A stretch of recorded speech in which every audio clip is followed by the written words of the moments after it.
ನಮಸ್ತೆ, welcome back to my kitchen. ನಾನಿವತ್ತು Sunday special and ಒಂದು ಒಳ್ಳೆ royal dish Afghani chicken pulao ಅಥವಾ ಯಕ್ನಿ ಚಿಕನ್ ಪಲಾವ್ ಮಾಡ್ತಾ ಇದ್ದೀನಿ. ಇದು ತುಂಬ ಸಿಂಪಲ್, ಡಿಲಿಷಿಯಸ್ ಹಾಗೂ ವೆರಿ ಈಸಿ.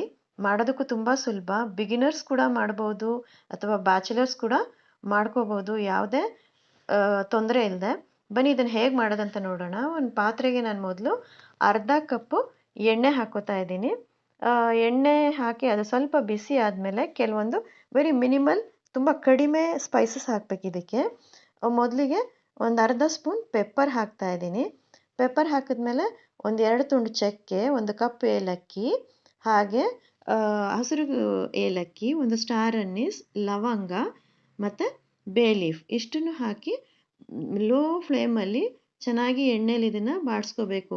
ನಾವೇನು ಸ್ಪೈಸಸ್ ಹಾಕಿದ್ದೀವಿ ಅದರದ್ದು ಅರೋಮಾ ಎಲ್ಲ ಎಣ್ಣೆಲಿ ಬಿಡಬೇಕು. ಯಾಕಂದರೆ ಈ ಕಂಪ್ಲೀಟ್ ಡಿಶ್ಗೆ ಟೇಸ್ಟ್ ಕೊಡೋದು ಇದಿಷ್ಟೇ, ಬೇರೆ ನಾವು ಯಾವ ಗರಂ ಮಸಾಲ, ರುಬ್ಬಿರೋ ಮಸಾಲ ಏನೂ ಹಾಕಲ್ಲ. ಹಾಗೆ ಇದಕ್ಕೆ ನಾನು ಒಂದು ಅರ್ಧ ಸ್ಪೂನು ಶಾಹಿ ಜೀರಾ ಕೂಡ ಹಾಕ್ಕೊಂಡೆ. ಸೊ ಇದನ್ನೆಲ್ಲ ಚೆನ್ನಾಗಿ ಲೋ ಫ್ಲೇಮಲ್ಲಿ ಎಣ್ಣೆಯಲ್ಲಿ ಅದರದ್ದು ಅರೋಮಾ ಬಿಡೋ ತನಕ ಚೆನ್ನಾಗಿ ಫ್ರೈ ಮಾಡ್ಕೋಬೇಕು. ಈ ಟೈಮಲ್ಲಿ ನಾನು ಒಂದು ಈರುಳ್ಳಿನ ಚೆನ್ನಾಗಿ ಸ್ಲೈಸಸಾಗಿ ಕಟ್ ಮಾಡಿ ಇಟ್ಕೊಂಡಿದ್ದೆ. ಆ ಈರುಳ್ಳಿ ಸಹ ಇದಕ್ಕೆ ಹಾಕಿದ್ದೀನಿ. ಈರುಳ್ಳಿನೂ ಅಷ್ಟೇ ಕೆಂಪಗಾಗಿ ತುಂಬ ಬ್ರೌನ್ ಆಗೋ ತನಕ ಫ್ರೈ ಮಾಡ್ಕೋಬೇಕು. ಈ ಈರುಳ್ಳಿ ಎಷ್ಟು ಬ್ರೌನ್ ಆಗುತ್ತೋ ಪಲಾವ್ ಅಷ್ಟೇ ಟೇಸ್ಟಿಯಾಗಿರುತ್ತೆ. ಸೊ ಇದನ್ನು ಒಂದು ಮೀಡಿಯಮ್ ಅಥವಾ ಹೈ ಫ್ಲೇಮಲ್ಲೇ ಚೆನ್ನಾಗಿ ಫ್ರೈ ಮಾಡ್ಕೊಳ್ಳಿ. ನಾನು ಇದಕ್ಕೆ ಇವಾಗ ಒಂದು 4 ಹಸಿ ಮೆಣಸಿನ್ಕಾಯಿ ಹಾಕ್ತಾಯಿದ್ದೀನಿ. ಯಾಕಂದರೆ ಬೇರೆ ಏನೂ ಖಾರ ಇಲ್ಲ, ಮಧ್ಯಕ್ಕೆ ಸೀಳ್ಬಿಟ್ಟು ಹಾಕ್ತಾಯಿದ್ದೀನಿ. ಇದನ್ನು ಹಾಕಿ ಮತ್ತೆ ಅದೇ ಪ್ರೋಸೆಸ್ ಎಣ್ಣೆಯಲ್ಲಿ ಚೆನ್ನಾಗಿ ಫ್ರೈ ಮಾಡ್ಕೋಬೇಕು. ಎಲ್ಲಿ ತನಕ ಅಂದರೆ ಕಂಪ್ಲೀಟಾಗಿ ಈರುಳ್ಳಿ ಬ್ರೌನ್ ಆಗಬೇಕು, ಅಲ್ಲಿ ತನಕ ನಾವು ಇದನ್ನು ಚೆನ್ನಾಗಿ ಫ್ರೈ ಮಾಡ್ಕೋಬೇಕು. ಇದರದ್ದು ಇನ್ನೊಂದು ಏನು ಸ್ಪೆಷಾಲಿಟಿ ಅಂದರೆ, ನಾನಿಲ್ಲಿ ಜಿಂಜರ್ ಗಾರ್ಲಿಕ್ ಪೇಸ್ಟ್ ಹಾಕ್ತಾಯಿಲ್ಲ. ಒಂದು ದಪ್ಪ ಬೆಳ್ಳುಳ್ಳಿನ ತಗೊಂಡು ಸುಲಿದು ಅದನ್ನು ಚೆನ್ನಾಗಿ ಜಜ್ಜಿಬಿಟ್ಟು ಅದರದ್ದು ರಸ ಹಾಕ್ತೀನಿ ಇದಕ್ಕೆ ನಾನು. ನೋಡಿ, ಈ ಟೈಮಲ್ಲಿ ನಾನು ಇದಕ್ಕೆ ಒಂದು ಚೆನ್ನಾಗಿ ಜಜ್ಜಿಟ್ಕೊಂಡಿರೋ ಅಂಥ ಬೆಳ್ಳುಳ್ಳಿದು ರಸ, ಇದಿಷ್ಟೇ ನಮ್ಮ ಇವತ್ತಿನ ಡಿಶ್ಗೆ ಫ್ಲೇವರ್ ಅಥವಾ ಟೇಸ್ಟ್ ಕೊಡೋದು. ಇಷ್ಟನ್ನು ಹಾಕಿ ಆ ಎಣ್ಣೆಯಲ್ಲಿ ನೀವು ಏನು ನೀರು ಹಾಕಿದಾಗ ಚಿಟಪಿಟ ಸೌಂಡ್ ಬರುತ್ತೆ, ಆ ಸೌಂಡ್ ಹೋಗೋ ತನಕ ಸ್ವಲ್ಪ ಫ್ರೈ ಮಾಡ್ಕೊಳ್ಳಿ. ಫ್ರೈ ಮಾಡಿ ಆದಮೇಲೆ ಚೆನ್ನಾಗಿ ತೊಳೆದು ನೀರೆಲ್ಲ ಡ್ರೈನ್ ಮಾಡಿ ಇಟ್ಕೊಂಡಿರೋ ಅಂಥ ಟೆಂಡರ್ ಚಿಕನ್ ಹಾಕ್ಕೊಳ್ಳಿ ಇದಕ್ಕೆ. ನಾನೀಗೊಂದು ಅರ್ಧ kg ಚಿಕನ್ನ ಇದಕ್ಕೆ ಹಾಕಿ ಮತ್ತೆ ಆ ಚಿಕನ್ನ ಈ ಒಂದು ಏನು ಸ್ಪೈಸಸಲ್ಲಿ ಮಸಾಲ ಎಲ್ಲ ಬಿಟ್ಕೊಂಡಿದೆ, ಈರುಳ್ಳಿ, ಸ್ಪೈಸಸ್, ಬೆಳ್ಳುಳ್ಳಿ ರಸ, ಇದರಲ್ಲಿ ಚೆನ್ನಾಗಿ ಮಿಕ್ಸ್ ಮಾಡಿ ಅದನ್ನು ಸಹ ಒಂದು 7ರಿಂದ 10 ನಿಮಿಷ ಬೇಯಿಸ್ಬೇಕು ಅದರಲ್ಲೇ. ಸೊ ಆ ಮಸಾಲ ಎಲ್ಲ ಚಿಕನ್ಗೆ ಎಳ್ಕೊಳ್ಳುತ್ತೆ, ಹಾಗೆ ಚಿಕನಲ್ಲಿರೋ ನೀರು ಕೂಡ ಬಿಟ್ಟು ಆ ಹಸಿ ವಾಸನೆ ಎಲ್ಲ ಹೋಗುತ್ತೆ. ಇದಕ್ಕೆ ನಾನೊಂದು 2 ಸ್ಪೂನ್ ಉಪ್ಪು ಹಾಕ್ತಾ ಇದ್ದೀನಿ. ಉಪ್ಪು ಹಾಕಿ ಇದನ್ನು ಮತ್ತೆ ಮಿಕ್ಸ್ ಮಾಡಿ ಬೇಯಕ್ಕೆ ಬಿಡೋಣ. ಇದನ್ನು ಸ್ವಲ್ಪ ನಿಧಾನವಾಗೇ ಮಾಡ್ಕೋಬೇಕು. ಯಾಕಂದರೆ ಇದಕ್ಕೆ ನಾನು ಆಗಲೇ ಹೇಳಿದಾಗೆ ಬರೀ ಯಾವ ಮಸಾಲಾನೂ ಹಾಕಲ್ಲ, ಏನೂ ಇಲ್ಲ. ಇದು ಅಫ್ಘಾನ್ ಚಿಕನ್ ಆಗಿರೋದ್ರಿಂದ ಇದರಲ್ಲಿ ಅವರು ಯಾವುದೇ ಸ್ಪೈಸಸ್ಸು, ಹೆಚ್ಚಿನ ಮಸಾಲ, ಹಸಿಮೆಣ್ಸಿನ್ಕಾಯಿ ಕೂಡ ಇದು ನಾನು ಸುಮ್ಮನೆ ನಮ್ಮ ಒಂದು ಇಂಡಿಯನ್ ಟಚ್ ಇರಲಿ ಅಂತ ಹಾಕಿರೋದು. ಅವ್ರು ಯಾವುದೇ ರೀತಿ ಖಾರ ಕೂಡ ಹಾಕ್ಕೊಳ್ಳಲ್ಲ. ನೋಡಿ, ಚಿಕನ್ ಎಲ್ಲ ಆಲ್ಮೋಸ್ಟ್ ಬೆಂದು ಬಣ್ಣ ಬದಲಾಗ್ತಾ ಇದೆ. ಆ ನೀರೆಲ್ಲ ಬಿಟ್ಟು ಹಾಗೆ ಆ ಸ್ಪೈಸಸ್ದು, ಈರುಳ್ಳಿದು, ಬೆಳ್ಳುಳ್ಳಿದು ಮಸಾಲ ಏನಿದೆ, ಅರೋಮಾ ಏನಿದೆ, ಈ ಚಿಕನಲ್ಲಿ ಚೆನ್ನಾಗಿ ಹಿಡ್ಕೊಳ್ಳುತ್ತೆ. ಈ ಟೈಮಲ್ಲಿ 1.5 ಗ್ಲಾಸ್, ಒಂದು ಗ್ಲಾಸ್ ಅಕ್ಕಿಗೆ 1.5 ಗ್ಲಾಸ್ ಅಷ್ಟು ನೀರನ್ನು ನಾನು ಆಲ್ರೆಡಿ ಬಿಸಿಗೆ ಇಟ್ಕೊಂಡಿದ್ದೀನಿ. ಆ ನೀರು ಸಹ ಇದಕ್ಕೆ ಹಾಕಬೇಕು. ಹಾಕ್ಬಿಟ್ಟು ಹೈ ಫ್ಲೇಮಲ್ಲಿ 10 ನಿಮಿಷ ಮುಚ್ಚಿಟ್ಬಿಡ್ಬೇಕು ಚಿಕನ್ನ. ಯಾಕಂದರೆ ಆ ಚಿಕನ್ ಬೆಂದು ನೀರೇನು ಬಿಡುತ್ತೆ ಅದೇ ಯಕ್ನಿ ಅಂತ ಹೇಳೋದು.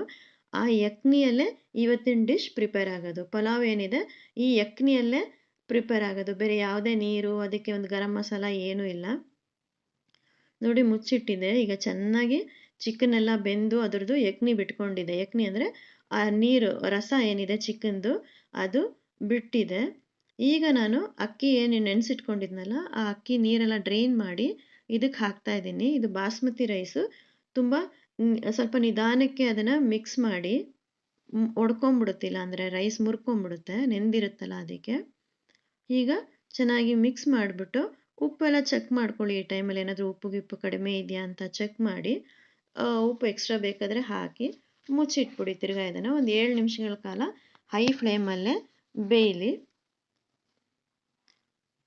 ಈಗ ಅನ್ನ ಆ ಯಕ್ಕನಿ ಜೊತೆ ಬೆಂದು ನೀರು ಹಾಕಿ ಸಮ ಆಗಿದೆ ನೋಡಿ. ಈ ಟೈಮಲ್ಲಿ ನಾವೇನು ಮಾಡ್ತೀವಿ, ಇದಕ್ಕೆ ಕೆಳಗಡೆ ಒಂದು ಕಬ್ಬಿಣದ ತವ ಇಟ್ಬಿಟ್ಟು ಅದ್ರ ಮೇಲೆ ಇದಕ್ಕೆ ದಮ್ ಕಟ್ತೀವಿ. ಯೂಶುವಲ್ ಆಗಿ ನಾರ್ತ್ ಇಂಡಿಯನ್ಸ್ ಅಥವಾ ಅಫ್ಘಾನೀಸ್ ಏನು ಮಾಡ್ತಾರೆ ಅಂದರೆ ಅವ್ರು ಇದಕ್ಕೆ ತಂದೂರ್ ಒಲೆ ಯೂಸ್ ಮಾಡ್ತಾರೆ. ತಂದೂರ್ ಒಲೆಯಲ್ಲಿ ಸೌದೆ ಎಲ್ಲ ಹೊರಗೆ ತೆಗೆದ್ಬಿಟ್ಟು ಕೆಂಡದಲ್ಲೇ ಈ ಅನ್ನನ ಮಾಡ್ತಾರೆ. ಎಲ್ಲೂ ಸ್ಟೀಮ್ ಹೋಗದೆ ಇರೋ ಥರ ಪ್ಯಾಕ್ ಮಾಡಿ ಮಾಡ್ತಾರೆ. ನಮ್ಮಲ್ಲಿ ತಂದೂರ್ ಒಲೆ ಇಲ್ಲ, ನಾವು ಈ ಥರ ಮಾಡ್ಕೊಳ್ಳೋಣ. ನಾನು ಈ ಸ್ಟವ್ ಇದು ಹಂಚನ್ನ ಪ್ರೀ ಹೀಟ್ ಮಾಡಿಬಿಟ್ಟು ಅದ್ರ ಮೇಲಿಟ್ಟು ಒಂದು ತೂಕ ಇಟ್ಬಿಡ್ತೀನಿ, ಸ್ಟೀಮ್ ಎಲ್ಲೂ ಎಸ್ಕೇಪ್ ಆಗದೆ ಇರೋ ಹಾಗೆ. ಈಗ ಆಗಿದೆ. ಒಂದ್ಸರಿ ತೆಗೆದು ಚೆಕ್ ಮಾಡ್ತಾ ಇದ್ದೀನಿ. ತುಂಬ ಸಿಂಪಲ್. ಬಿಗಿನರ್ಸ್ ಕೂಡ, ಬ್ಯಾಚುಲರ್ಸ್ ಕೂಡ, ಅಡುಗೆ ಗೊತ್ತಿಲ್ಲದೆ ಇರೋರು ಕೂಡ ಇದನ್ನು ಆರಾಮಾಗಿ ಮಾಡ್ಕೋಬೋದು. ಯಾವ್ದು ಹೆಚ್ಚಾಗಿದೆ, ಯಾವ್ದು ಕಡಿಮೆ, ಏನೋ ತಪ್ಪೋಯ್ತಪ್ಪ ಆ ಥರ ಏನೂ ಇರಲ್ಲ. ನಿಮ್ಮ ಮನೇಲಿ ಎಲ್ಲರೂ ಇಷ್ಟಪಡ್ತಾರೆ, ಅಷ್ಟು ಡಿಲಿಷಿಯಸ್ ಆಗಿರುತ್ತೆ ಇದು. ಆ್ಯಕ್ಚುಲಿ ಇದು ಹೇಳ್ಬೇಕಂದ್ರೆ ಒಂದು ರಾಯಲ್ ಡಿಶ್ ಇದು. ಈಗ ಸ್ವಲ್ಪ ನೀರಿನ ಅಂಶ ಇರುತ್ತೆ ಕೆಳಗಡೆ, ಅದಕ್ಕೆ ಏನು ಮಾಡಬೇಕು, ಅದೇ ಬಿಸಿ ತವ ಮೇಲೆ ಮುಚ್ಚಿಬಿಟ್ಟು ಇಟ್ಬಿಡೋಣ. ಈಗ ತವ ತಣ್ಣಗಾಗಿದೆ, ತೆಗೆದುಬಿಟ್ಟು ಇದಕ್ಕೆ 1 ಸ್ಪೂನು ಅಥವಾ 1.5 ಸ್ಪೂನಷ್ಟು ತುಪ್ಪನ ಮೇಲೆ ಹಾಕಿ ಮತ್ತೆ ಮೈಲ್ಡಾಗಿ ಎಲ್ಲ ಮಿಕ್ಸ್ ಮಾಡಿ ಒಂದು 2 ನಿಮಿಷಗಳ ಕಾಲ ರೆಸ್ಟಿಂಗ್ ಬಿಟ್ಬಿಡೋಣ ಇದನ್ನು. ಅನ್ನಕ್ಕೆ ಆ ತುಪ್ಪದ ಫ್ಲೇವರ್ ಎಲ್ಲ ಚೆನ್ನಾಗಿ ಹೊಂದ್ಕೊಳ್ಳುತ್ತೆ.